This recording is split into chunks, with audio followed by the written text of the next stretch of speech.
စားရောင်းက250တပေါင်း250နဲ့900ဖြစ်သွားတယ်900နဲ့950သူက2000ဖြစ်သွားတာကညီကိုယ်တိုင်လောက်တာပဲကညီကျွန်တော်ကစက်သားနဲ့9နဲ့ပဲအဲ့2မျိုးပဲသုံးတယ်ဘာသာမရွေးစားလို့ရအောင်လေ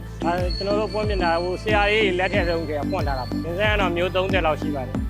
အဲ့ရ2ချက်ခွဲမှညီလေး2ချက်ခွဲမှပွင့်ကုန်တာတော့9နာရီခွဲလောက်ဆိုကုန်တာများတယ်ကညီ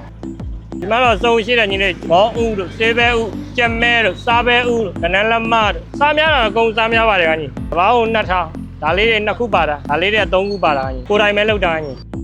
စားများတာကညီပဇွန်မီးတောင်တို့ဆေးဘဲဦးတို့ကြက်ဦးလိတ်တို့ပိုစားများတယ်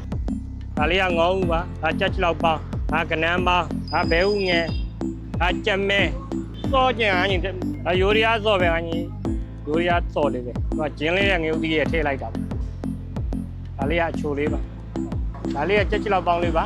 ကြက်ချလောက်လည်း2000ပဲညီလေးဘာအောင်2000ပဲ2ခုပါတာနှစ်ပေါင်း30ရက်တည်နိုင်ဖို့ဆိုတာလည်းမလွယ်ဘူးကျွန်တော်တို့ဒီလိုရက်တည်နိုင်တာလဲ9ရက်သားသမီးတွေပံ့ပိုးမှုတွေကြောင့်ဆိုင်လိုက်စား9 9 6တောင်းမှာလာပြီးတော့3000ကြည့်လိုက်ပါတီတီမွန်ပေါင်းဆိုင်လို့